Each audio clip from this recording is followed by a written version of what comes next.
Welcome to No Bunts, the podcast for the casual baseball fan here on the Athletic Baseball Show. I'm J.E. Skeets here in studio, filling in for our guy Tass Mellis, and with me making the magic happen, super producer JD. Hello. There he is. And my co-host, a guy I've known for 25 years. His body is in Taiwan, but his heart is always in Stratford, Ontario. It's my good friend, Joel McMillan. What's up, Joel? What is going on, J.E. Skeets? Rams Radio is on the air. Yeah, I got my Rams Athletics t-shirt on. This is our high school that Joel and I went to in Stratford, Ontario. I think my sister gave this to me, and it somehow is big on me. Yeah, I don't understand. What's going on, man? How are you?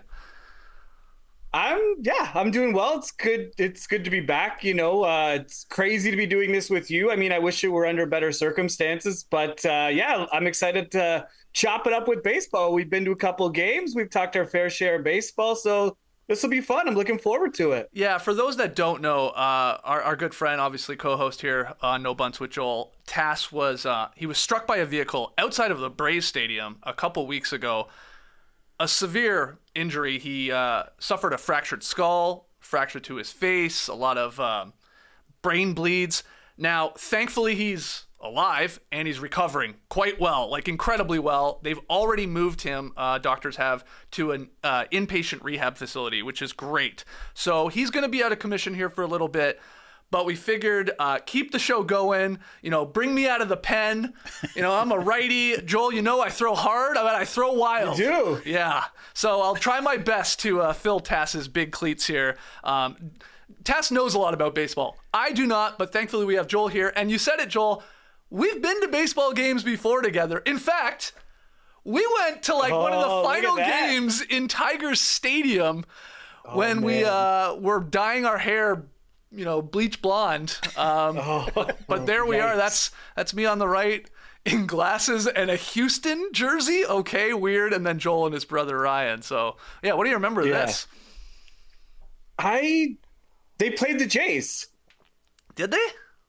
Yeah, I'm pretty sure. Yeah, I'm 100% positive they played the Blue Jays that day. Yeah, it was one of the last games at Tigers Stadium. It was on a Sunday afternoon. And yeah, I remember Dad drove us down. I think he's the one that took this photo. And it was cool. And now they're playing at Comerica, but glad we got to do this. And like you said, we've been to a couple games. We did a ballpark tour. We've been to a couple games in Atlanta. So we have a history with baseball. I really don't remember us taking a photo on the field. I don't remember either. Blew my mind. I don't recall that at all. Yeah. Like you said, it looks like we're on the mound. Did we throw a couple innings that day in Tigers Stadium? We might have. It's been a long time. I don't remember. Yeah, I do. One thing I do remember, so weird now when I think back. Like you said, it was like the 6th or 7th final game of Tiger Stadium before they tore it down. And I remember ripping off the cover of a plug socket. Because I was like, I'm going to keep this. Why? I don't know. I kept it for 20 years, and then I finally got rid of it. But there was people were taking things from the stadium. Just stripping whatever they could get their hands on. Yeah. So I had that weird cover for a plug, but no longer have it. Anyway, so yeah, I will try my best here. Joel's going to do the heavy lifting. We got some fun sort of segments and topics to get to. But yesterday, Joel, we had the 4 wildcard series start. On Tuesday there, we had the Rangers, the Twins, the Diamondbacks, and the Phillies all picking up Game 1 wins. I guess a simple question for you, was there any big surprises or your favorite moments from yesterday's start to the wildcard series?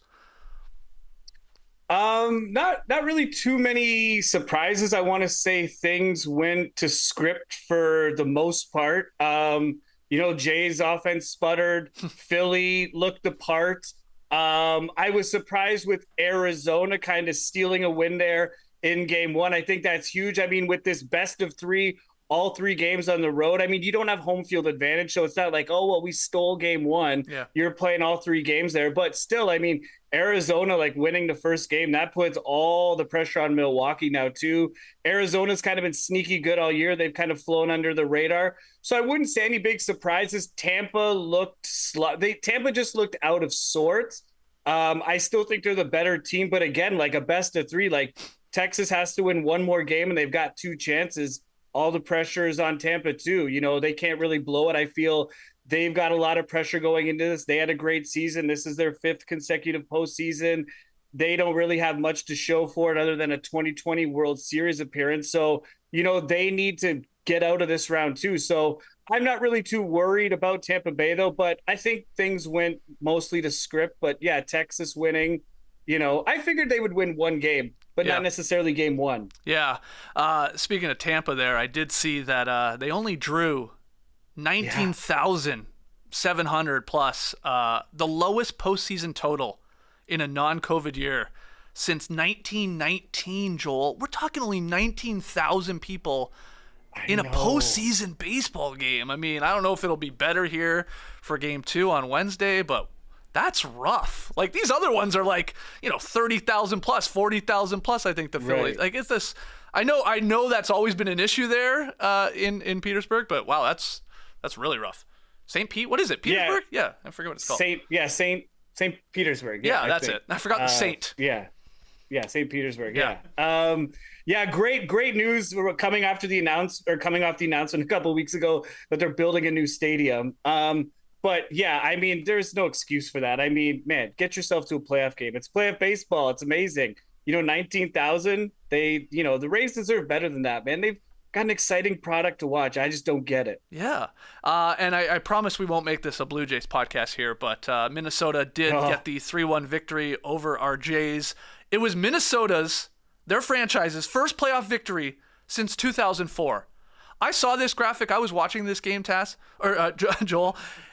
I could not believe that the Twins had lost 18 consecutive postseason games, despite winning the American League Central like 5 times during that span. I was like, this can't be right. This graphic must be wrong. But no, it was right, and they got their first one over a Jays team that, like you said, the bats are asleep. They like the Twins. I'll be honest, like, we're letting them hang around, and just the Jays could never capitalize. Yeah, like I said, we talked about it before. I just don't want to get into it. I'm just going to get so angry and sad. But yeah, the story of 162 games, great pitching, and then the offense just totally lets them down. Like you said, that Vladdy had that leadoff double. I was like, here we go. They've got a lot of come from behind victories this year. They're going to do it. I feel like for 163 games now, I'm like, okay, they're going to turn the corner. They're going to do it now. And it just never happens. Yeah, I don't know. I'm waiting for something that's never going to happen. I mean, Barrios, like, let's see today. I hope he has a better game. But Skeets, this kills me to say, but I was talking about this with our mutual friend, Corey. I'm almost emotionless when I watch this team now. And that kills me to say, but I mean, I almost expected this in a way. Yeah. It's frustrating to say that. It's sad to admit that, but it's just how it's been all year. Like, even when they lost, I was like, okay. Well, I mean, I hope they win tomorrow, but if they lose, I'm like, this is as good as they are this year. So I'm not really going to get too upset about it. It feels like at least my Twitter followers, ex-followers, whatever, people that are Jays fans and watching the games all year, the exact sentiment that you have there. It's like everybody just like is so over this Blue Jays team. They've disappointed all season long. I saw people saying like yesterday's loss to the Twins was like, they've done that basically 50 or 60 times this year, like that type of game, great pitching, maybe a big hit here, and you're like, here we go, and then it's like 1, 2, 3, innings over, and it's like, rough. I thought the Twins, I mean, again, I don't watch a ton of baseball. I thought they played a great game, some beautiful plays in the outfield. Their center fielder, is it Taylor? He had a great catch in the second. Then he took one sort of away at the wall, which, a foot higher, and that game is tied. I think the Jays had a couple runners on base. So they played a great game. And again, I just can't believe that streak, Joel, of it's over now. But that is insane. In baseball, too. That just seems perplexing to me. And I think what even compounds that is, if I'm not mistaken, the Yankees account for a significant amount of those losses too. Like I think they've come up against the Yankees at least 2 or 3 times, during this crazy losing streak, and the Yankees just sweep them every time. Yeah, it's an unbelievable streak, but that's why I've got the old Hubert Humphrey here behind me. I wanted to pay homage to our friends in Minnesota here. No hard feelings, but good for them. And hopefully they have a good series. But let's go Jays with the saddest noises possible. Let's go Jays. Let's give us the saddest hum now of all time. Hum now. All right, well, let's move off of the wild card series. They're obviously going on later today. We'll see if any of these teams can at least tie it up 1-1. But let's get to fair or foul, the postseason edition. I got some big questions for my guy Joel here, and he's going to say whether or not they're fair or foul. It's just like true or false, really. So the first one here, Joel, I can jump right into it. Now, you might be a little biased here asking you this, but of the 4 major sports, baseball has the most exciting playoffs. Fair or foul, Joel? Fair ball. No, of course, yeah, that was coming. But I tried to be as objective as possible, so I made a couple points. Okay. The reason I think the baseball playoffs are the most exciting is just how wildly unpredictable they are. And I like that. I like sports in general. I mean, obviously, huge baseball fan, but I kind of feel, again, like I could be completely off base, but with the other playoffs, I kind of feel you're like, this team's like 80% chance they're going to be in the semifinals or finals. Yeah. I feel like it's easier to kind of pick winners in the other leagues. Whereas with baseball, I mean, yeah, Atlanta had the best record, but I mean, if Atlanta didn't win the World Series this year, would I be shocked? Absolutely not. Right. I just like how it's completely unpredictable. And in terms of like teams that had the best record and won the World Series, it hasn't happened a lot. And going back 30 years, it's only happened 6 times, 7 if you want to count the Dodgers. So just because a team gets that top seed, they're certainly not guaranteed of anything. I like the drama. I like how it builds. I like how pitch after pitch, like that just makes it unique. And when that big moment does happen, people just kind of come unglued. And I also like, and I feel this is what separates baseball too from some of the other sports, is that guys who are average or even really not that good can just have like a crazy good series. And go off and can carry a team to a World Series. For example, last year, rookie Jeremy Pena won World Series MVP. Pat Borders in 92. Steve Pearce was a journeyman player. He played for a bunch of teams in the AL East. He won World Series MVP. So no-name guys can step up and have huge series. And I feel like in basketball, football, and ice hockey, the stars kind of always carry the moment. And I don't want to say that's a bad thing, but you just don't see those lesser known guys. I feel like they don't have those moments as often as they would in baseball. But I also like the length of the playoffs. Baseball playoffs are about 4 weeks roughly. I feel that's a perfect time. Like there's always a game on. With ice hockey, with NBA, like it's almost 2 months. Yeah, like I get it, but like that's got to keep my interest for a long time. I feel like 1 month is kind of the perfect length for a playoff format. So yeah, maybe I'm being a bit biased, but Skeets, I'm curious to see, like, you're the casual baseball fan. I'm sure you've got some thoughts on this. Yeah, I think your points are all fair. I sort of agree. Like you said it here. My favorite thing about the baseball postseason is just the drama of obviously the pitcher versus the hitter. And when it's like, it's a tie game and it's like, oh my God, it's just like every pitch, maybe not yesterday's wild card games. I'll admit, like I was watching a lot of them. I watched a lot of the Jays game. And they were like, nothing was all that crazy. But as we move forward here and as we get into the series that really matter, you get into those just high intensity moments and everybody's standing and everybody's like chewing on their hat. And it's like, that is very entertaining television. So I get you and I agree with that. Also, it is ironic, this baseball season that's 162 games. It feels like it takes forever at times. It's a great point that you made about the postseason's actually like, it's a month. It's like, it's basically, it's the month of October, really. I know it can like sort of, trickle over into November at times now, but that's it. And that's great. Where a lot of these other ones, especially the NBA that I cover, it's like a whole second season. It really is. It's like, it's like 2.5 months from the start of it to the end of it. So yeah, it's very, very exciting. I'm not even as a huge baseball fan, I have to admit that it might be. It might be for all the reasons that you mentioned. Moving on, sort of goes hand in hand, I think, with that first one. Joel, fair or foul? Baseball is the hardest sport to bet on when it comes to picking a champion. I'm going to assume you're going to say fair here because of the points you just made for the first one. Yeah. And I mean, there's obviously some additional stuff as well, but yeah, like it's a total crapshoot. But I actually did some research on this, and there were several websites and articles that kind of like corroborated my thinking. And it was like, yeah, baseball definitely is the hardest sport, especially like in the postseason, because the postseason's a month long. And basically, if you're one of the 12 teams to qualify for it, I feel you're good enough to win it. All you need to do is basically get hot for like 3 to 4 weeks, and that can get you through. Any of those teams can do that. So like to sit there and pick a winner at the beginning, like, I mean, the smart money's on Atlanta, but like I said, I wouldn't be surprised at all. It's just, there's just too many factors that go into it. Like guys get hurt, you know, if a pitcher goes down, like there's just like a pitcher has an off game. It's the law of averages too. Like if a pitcher has 10 great games, he's due for a bad one. And that 11th game might just come in the playoffs at the worst time. And, you know, like there's just all these things you need to evaluate. So I don't know. I'm not really a betting man, but like being a baseball fan and my limited knowledge of betting, I would not even be close. I feel like with picking a winner, like it would just be like, it would be pure luck if I got it right. Yeah, I actually fired up BetMGM to see the odds for the World Series, winners here eventually. Braves, as you said, they're the favorites, but they're only plus 300. And then the Astros and Dodgers plus 450, Orioles plus 650.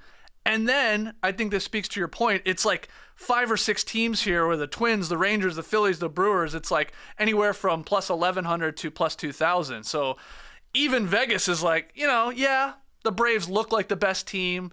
They've won a World Series recently. Obviously, the Astros are always in the mix. Yeah, sure, and the Dodgers, they're the favorites, but, the Orioles, I know they're a great team. They won 100 games, like plus 650. That seems like actually like, nothing is a good bet, but, that's not brutal odds for a team that won a bunch of games.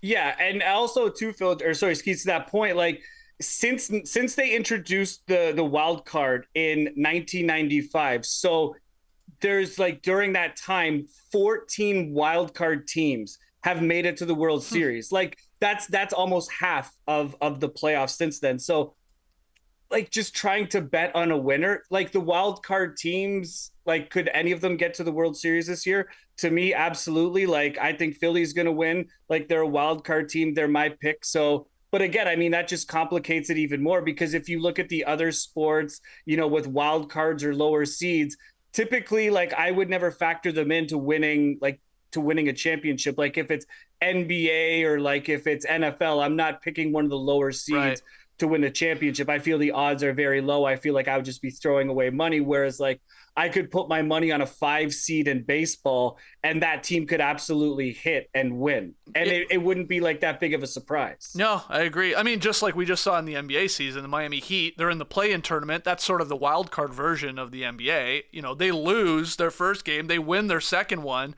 and then they upset the Milwaukee Bucks in a 1-8 matchup. That's just very, very rare.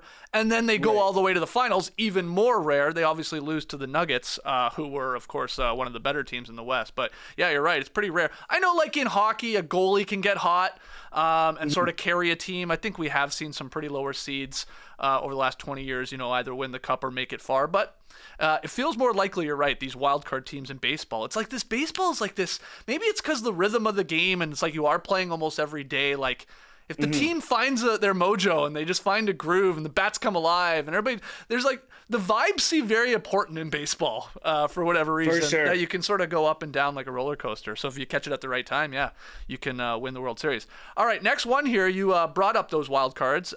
Fair or foul, Joel? MLB needs to shed divisional seeding and just rank the top 6 teams based on record. And maybe you even want to explain for the casual baseball fan out there sort of like how we have this set up right now, because I believe this is the second year where we have these 6 teams that make it in each league.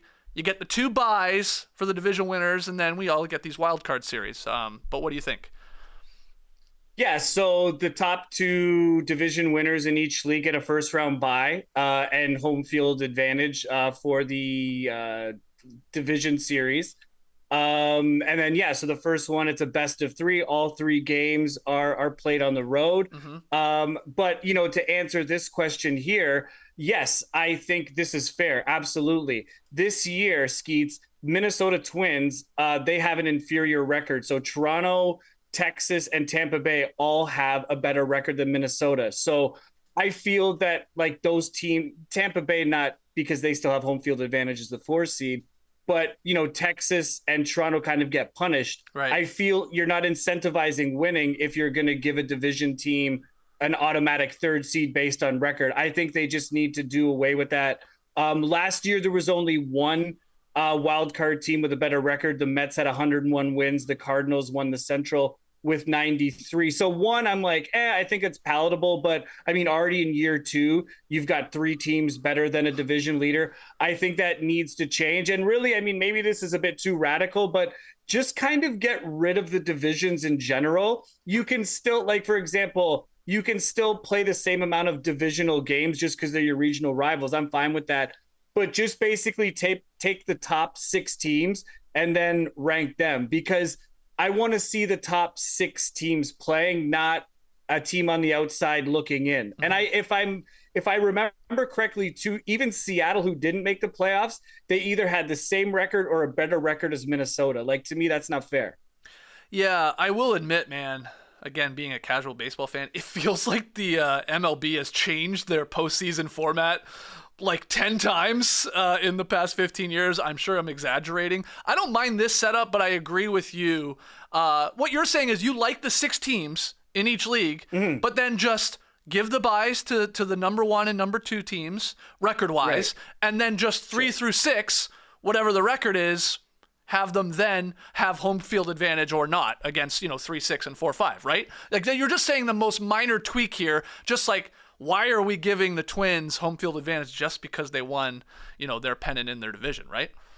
Yeah, and I mean the Central, like both the NL and AL Central are clearly the weakest divisions in both leagues. So yeah, I mean it doesn't incentivize winning. And not only that, but I mean, I wanted the Jays. I mean, this is going to come back to haunt me, but like kind of the way it worked out, I was like, man, maybe it wouldn't be the worst thing in the world if the Jays lost a game or 2, and then you've got to strategically lose, because I'd rather face Minnesota than Tampa in Tampa. So, and again, like, I don't think that's a good look. I don't think that's good for the game. Right. So just keep it simple, like your top 2 get buys, and then, you seed 3 through 6 just based on record. And if a division's not represented, then a division's not represented. I don't think casual fans or passionate fans either way would have any issue with that. I think you want to see the 6 best teams in, regardless of what division they play in.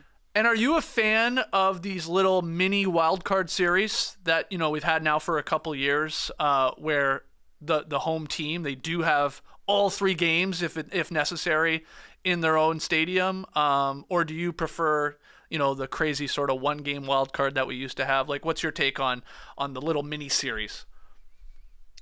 Well, honestly, in the beginning, I didn't like it. I was maybe in the minority. I loved the wild card game. I loved it. It was very short-lived. I thought it was actually a great baseball experiment. I loved it. The wild card games, I don't know how many there were. I think there might have been 10, maybe less than 10. I'm not entirely sure. But they were exciting. There were very few blowouts. We're going to talk about one of those games later in our playoff part. But I loved the play-in game. I thought it was super exciting. I thought it was great for baseball. When they decided to expand the playoffs after COVID, I was a bit resistant. I'm like, they're going to water it down. Mm-hmm. Like 5 teams in each division. 5 teams in each league, I think, is adequate. It's good enough for me. But then when I saw like how many teams were in it and the trade deadline and just what Philly and some of those, lower seeds did last year, I quickly came around, and now I love it. It's so much more exciting. I don't think the playoffs are watered down. I think it's still a super exciting product. I still think you have great teams. So yeah, I like the new playoff format. Not everyone might like it, but I feel like you'll come around to it. Yeah, and I believe the brackets do remain fixed, right? So there's no reseeding as we sort of make our way through. It is what it is, and depending on if you move on. All right, next one here. No Ohtani, no Trout, no Judge, no Tatis Jr., no Arenado, no Julio Rodriguez. I mean, I sort of could go on and on here. Joel, fair or foul, the 2023 MLB postseason lacks star power to generate interest among casual fans like myself. That's a foul ball, Phil. That's a foul. Bring it back. Bring it back. Um, you make great points. Listen, like there definitely is a lack of star power with no Yankees, no Red Sox, no Otani, no Trout. But I feel like with those guys, we're kind of used to it, not through any fault of their own. Just Right. they play on a bad team, and yeah, like you said, Tatis and some other names. Sure, there's a lack of star power, but that doesn't make these playoffs any less exciting. I still think if you watch this product from beginning to end, like you said, yesterday's games were pretty uneventful, but Yeah. we're just getting started. That was day one. If you watch this product from beginning to end, if you're a casual fan, it might not have those names you mentioned, but I guarantee it will convert a significant chunk of those casual fans into like, man, I'm going to watch more games next year. Not they're going to be a hardcore fan, but they're definitely going to continue to follow it, maybe go to more games. And that's how you obviously build like a lifelong fan. I think these playoffs can help achieve that. There's still lots of great young players, and you've still got Acuna, Freeman, Betts. You know, there's other guys. You got Vladdy, and you know, you've still got like star power Yeah. and big names. You just don't have all of it. So I think with this, the product is going to speak for itself, and kind of like maybe in a way, like without the star power, but having casuals watch it, it'll be a good thing. It'll show to them like, hey, like I don't just need to see Judge. I don't just need to see Otani. Like this is actually pretty exciting. This is pretty cool. I'm just going to enjoy it because it's a great game. I will admit that I loved yesterday in watching some of these wild card games. The speed of the games. I mean, that pitch clock works. It moves faster. Even going between pitchers seems like it's sped up. Commercials feel shorter. I don't know. The game just has a little more pace to it and keeps you a little more interested. So I love that. I know that's nothing new. I will say one of the stories or controversies yesterday on Twitter/X, Joel, was ESPN, who are airing games, right? I watched games on ESPN yesterday. Mm-hmm. Their whole like programming schedule yesterday, where they have all their talk shows and all their debate shows and all that, outside of like one promo for saying, "Hey, watch the wildcard games on our network later today," they mentioned baseball like once, the wildcard series. Once, like I'm talking like a 6 or 7 hour window of sports talk. I'm not surprised. That's rough. And I don't know if that has to do with the lack of star powers or just the lack of interest in base. I don't know. That's crazy to me, especially when it's on your network. You think on your network, yeah. I remember like I was this was when I was in the States a couple years ago, and I remember I was actually going to an Orioles game, and I was staying in a hotel, and I was just watching Sports Center, and it was in September, and I'm like, oh, you know, like playoff races were going on, things like that. They talked about football for like 3/4 of the show. And this was September. And I don't even think the season had started at this point. Yeah. It was preseason. I distinctly remember Drew Brees hurt his thumb. And this was Drew Brees hurt his thumb in preseason. They dedicated like 30 minutes of airtime to that. Are you kidding me? Like, is that how far Sports Center has fallen? Like, I used to watch that, man. Yeah. What happened? They love their football down here, man. Now you got Swifty showing up to games. Jesus, it's nonstop. Oh, it's over. Nonstop. Just final one here. I'm going to slip it in because you brought this to my attention. It's sort of a fair or foul, but every year we have seen at least one or a combination of the Yankees, the Red Sox, or the Dodgers in the playoffs. Dodgers obviously in the series or in the postseason this year. Is this bad for baseball because it reinforces that narrative that you can buy a championship, or is this a bunch of nothing that, oh yeah, these three elite teams, at least one of them is usually in the postseason? What do you think? Oh, that's a tough question, Skeets. I think, we're going to have to go to the video replay on that one. I don't know if that one's fair or foul. This might be a controversial call. I think, like, from a rating standpoint, obviously baseball benefits by having all three of those teams in, or as many of those three teams as possible. I'm getting tongue-tied here. But I think, like, for a lot of fans, they kind of like to see this. I think it's indicative of the parity in the game. You can't just simply buy a team. I think all three of those teams you mentioned are villains to an extent, and every story needs a great villain. So like having Boston, New York, and LA, or a combination, 1, 2, or 3 of them, I think it's always going to be a good storyline, because I think, like, if you're not a fan of that team, you want to see that team lose. And that's going to generate interest among casual fans as well. But do I think it's bad? It's tough to say. Like, you kind of get tired of seeing the same teams in it again and again. I get it. But at the same time, like those teams haven't the Dodgers and the Yankees have won the World Series between them twice in the last 20 years. It's not like they're bringing home a bunch of championships. Yeah. And the Dodgers was in a COVID year, so technically like 1.5. So is it good or bad? I don't know. Like, what do you think? Like, you're a casual fan. Like, if the Yankees, Dodgers, or Red Sox are in it, does it impact your interest in it as a casual fan? Well, look, let's be honest. I think if the Yankees, Dodgers, and Red Sox are in the postseason, you might help your chances of ESPN talking about the postseason and talking about the That's games. true. They're huge markets, and obviously they're going to draw a lot of eyeballs and all that. So it's good. I have no problems with it. But you bring up a good point. It's not like they're winning the title every year because they buy a championship. They're not. Mm-hmm. They're buying good teams. They're trying their best. And they're a lot of more times than not, they're coming up without a World Series. So yeah, if this was like, oh yeah, like they just win, one of these teams wins every year because they have the higher bankroll, payroll, then it would be an issue. But they don't. Mm-hmm. So yeah, I don't think it's much of anything. Yeah. Here. All right, well, let's pivot from fair or foul to the 5 best things, and we got a twist. Yes, the 5 best things in baseball is not this week. It's the 5 best things in postseason baseball from the last 10 years. And Joel, you had some fun putting this together, so I will set it up for you. I'm going to throw you like a softball, like just a lob one to you, and you can knock it out of the park here. First one here, best wild card game. Joel McMillan goes with the Athletics versus the Royals, 2014. Why is this the best wild card game, Joel? This was tough. I had to go through the list. Obviously for personal reasons, the 2016 Jays Orioles game, that was a huge one with the big walk-off. But the 2014 game, Skeets just had absolutely everything. The Royals basically came out of nowhere that year. Like no one expected them to do anything. They had been an afterthought for, a quarter of a century almost at that point. And they were able to secure the wild card. They finished 1 win ahead of Oakland. And Oakland had basically gone for it at the trade deadline. They had made some big moves, most notably. They went and got John Lester. They went and got an ace. Like they were going to go for it. They had a really bad second half. I thought they were going to win the division. Anyway, they stumbled. They ended up getting that second wild card. So they had to play in Kansas City. If that game was in Oakland, I feel like that's a different game, but I digress.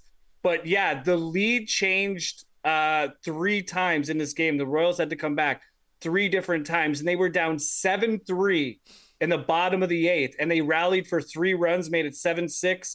They tied it in the bottom of the 9th, and then the A's retook the lead 7-6, and then the Royals walked it off. They scored 2 in the bottom of the 12th to win 9-8. It was just absolute pandemonium. I watched that game. It was so cool to see because Kansas City is a very, very, very small market team. And they just kind of had that underdog feel like they finally did something of note. It was just such an exciting game. Heartbreaking loss for the A's, obviously. But, man, like that had absolutely everything. Extra innings, drama, the good guys, the home team won. It was just super exciting. Yeah, you sent me the clip of this game, sort of like a supercut, like a 10-minute supercut. I watched the entire thing. I would vaguely remembered this game, or at least I remembered the Royals sort of coming back and winning it. But man, I almost felt bad for the Athletics catcher because the Royals kept stealing bases like nonstop. I love speed in baseball. I love stolen bases. So I was like getting more and more excited as this clip went on. I was like, holy crap. I started feeling bad, like I said, for the catcher. Like nothing he could do.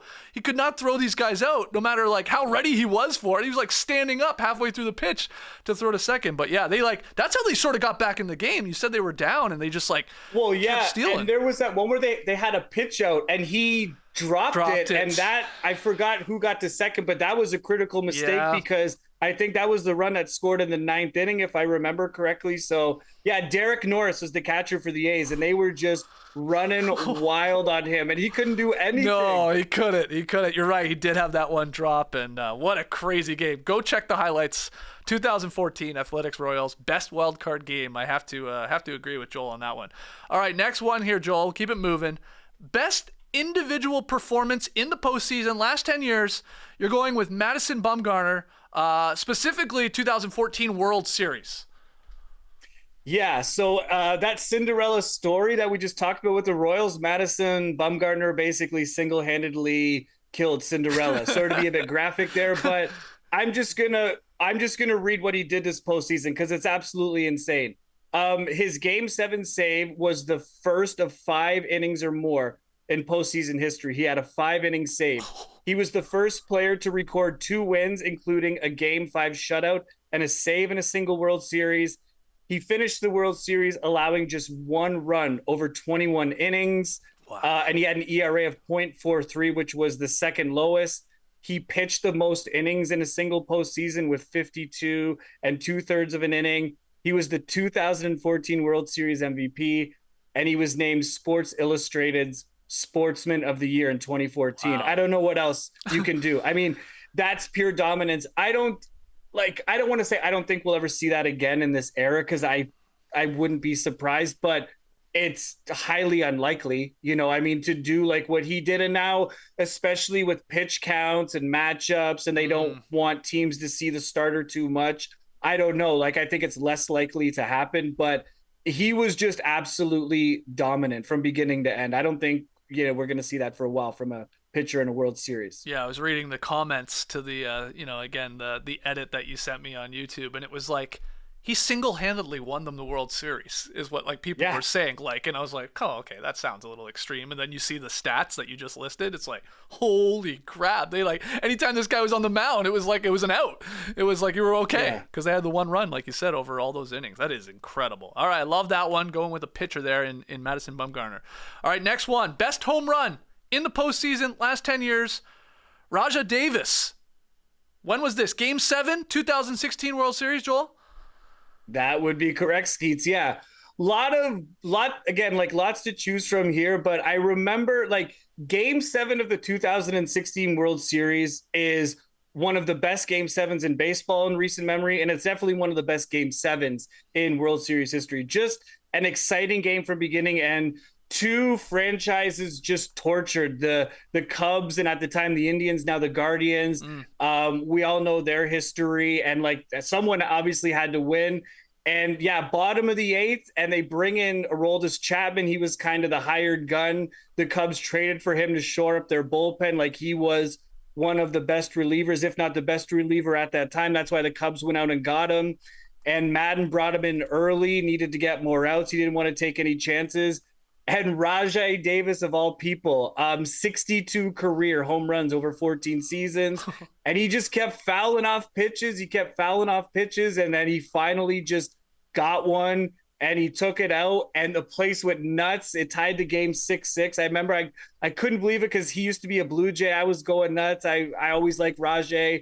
And it was just a crazy. And LeBron, I don't know if you remember LeBron. Yeah, he was going nuts. Yeah. In the suite. Yeah.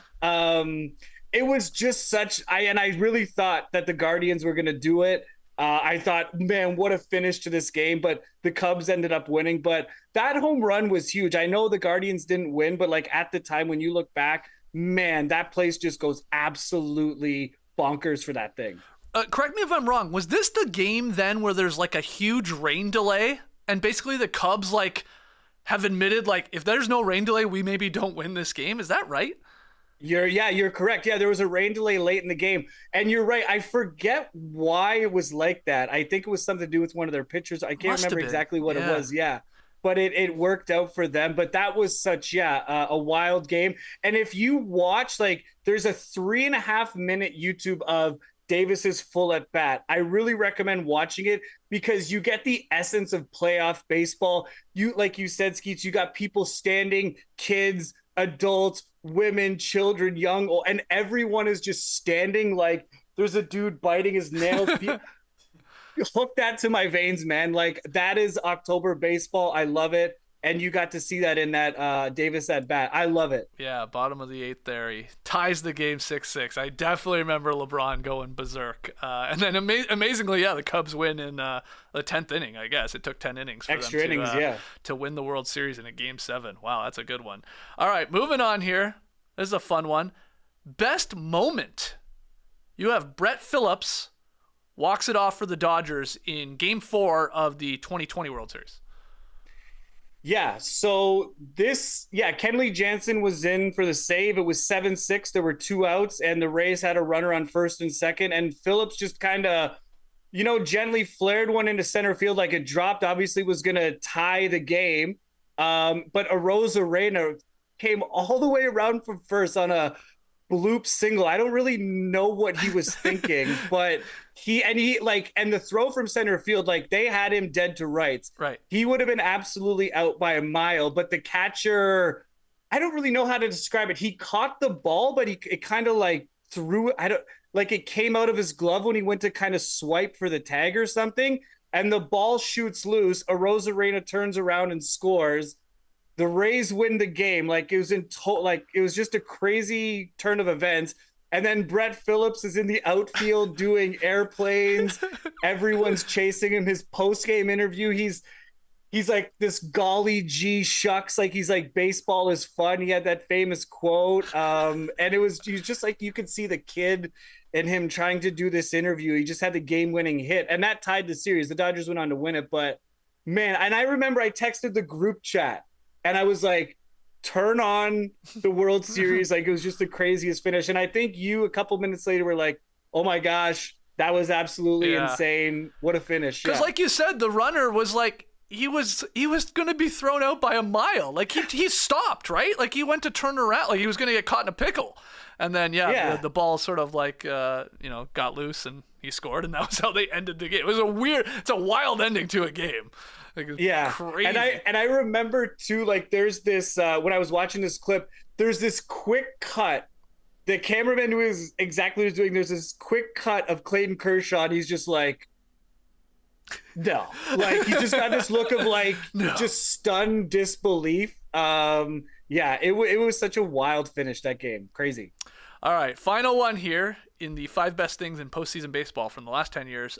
Best obscure non-baseball related thing, and Joel is going with iPad guy from 2015. Okay. And here are some photos if you're joining us on YouTube. I was dying looking at this. Please explain. Oh man, I can't explain. Like I went online. Because this was the 2015 playoffs, the Jays were obviously in, and he was at a bunch, they put him in a bunch of Jays games, or in the Jays series. So you saw him a lot, but like, what was he there for? Was he promoting iPads? Was he like, and I honestly looked online and no one, like there was no explanation. Like it wasn't an Apple promotion, wasn't like an MLB promote. Like they would just pan to him and he would be on his iPad. And if there's other GIFs in him, there's one of him like eating a big turkey leg while he's on his iPad. But I have no idea why he was there, like what his purpose was. So you're saying they showed him the one game. I think it was that first clip maybe where he's, everybody's around him. He's on the iPad and he's got a funny little hat on. No, that was later. Oh, that was later. That was much later. He was they showed him in the Texas Toronto series because in one of the photos, he's wearing like a big foam Texas cowboy hat. But hold on, no one has said like what this whole thing was. Like, it Apple or iPad or? I looked into it too. I cannot find any. Like, there's theories. Well, what are the theories? Well, the theory is that it's an iPad promotion, but it doesn't make any sense because I guess if it's the iPad is so engaging that you're not even going to pay attention to like playoff baseball, I guess. Is that the bit? But I don't know. Yeah. Well, hold on. When was the iPad created? Like before 2015, right? Oh, yeah. Oh, but not much before. Like, maybe not much for. Okay, so this guy's trying to sell us iPads. Maybe. I do like. I think he's just a professional troll. Like this is his thing, and he just ran with it. Ran with the bit, I guess. I like that. But some they kept like he was planted, planted because there's this funny clip of him in Kansas City where like it's from that picture, but there's a video of it on you. It's so staged and funny, but like everyone kind of comes to him and like is pretending to look like he's interested on his iPad, but like no one has any emotion at all. Right. So he's clearly planted and has a purpose, but what that purpose is, no one knows. Yeah. So there's only like. Yeah, it's either an incredible work here from Apple or iPad, whatever, or like they did find this dude at the game and he blew up online, and then they were like, well, let's just keep running with this, right? Like, I guess that's a possibility. Because in that Royals clip, they like go around him in the back of his jersey says like iPad guy, like hashtag iPad guy 15. Yeah, right. So it's like, oh my goodness, it is weird, and we've never seen. I want to know why he was there. It's bothering me now. I want to know. I would love maybe next season for you and Tass to get iPad guy on No Bunts. Bring him back. Oh man, it's almost 10 years. Yeah, it's that's a great idea. Yeah, I do like that some people call him iPad guy and other people call him iPad man. He seems like more of a guy to me. Definitely a guy.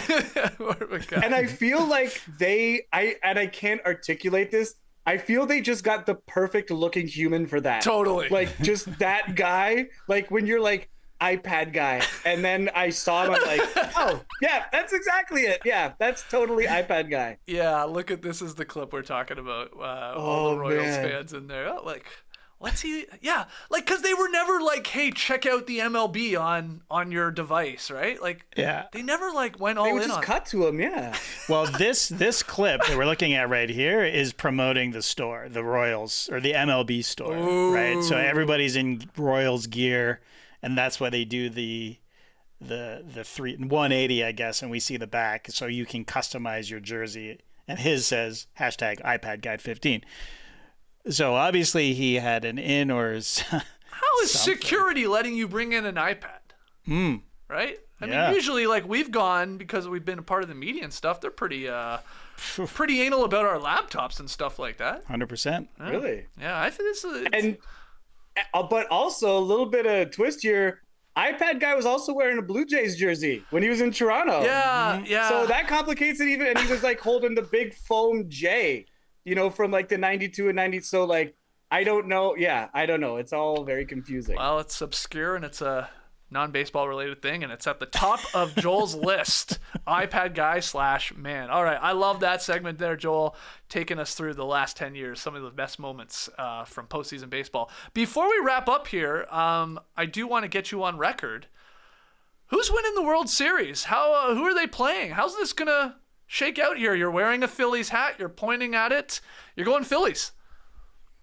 I'm going to go Phillies. Sorry, Tass. Not the Braves. I know he'll be disappointed to hear that. Yep. But I like Philly. They were close last year. They had a good run.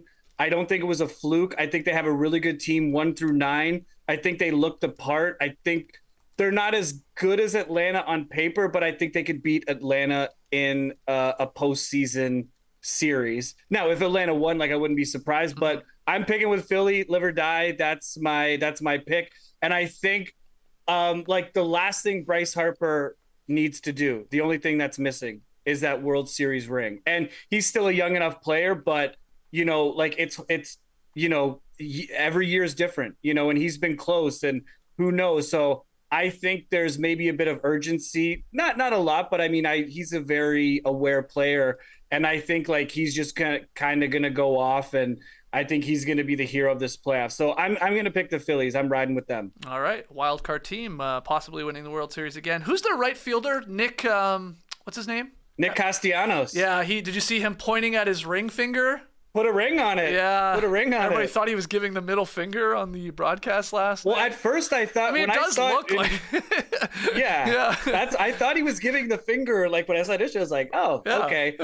But then I was like, oh, he's holding up his ring finger. Yeah. I'm like, okay. But it sort of speaks to what you're saying. Like they are definitely coming in with the attitude of like, we were close last year. Let's go get this. Like they have that sort of air of confidence to them. So we will see. All right, you got the Phillies winning it all. I will see. Who you got? Oh, the Blue Jays, of course.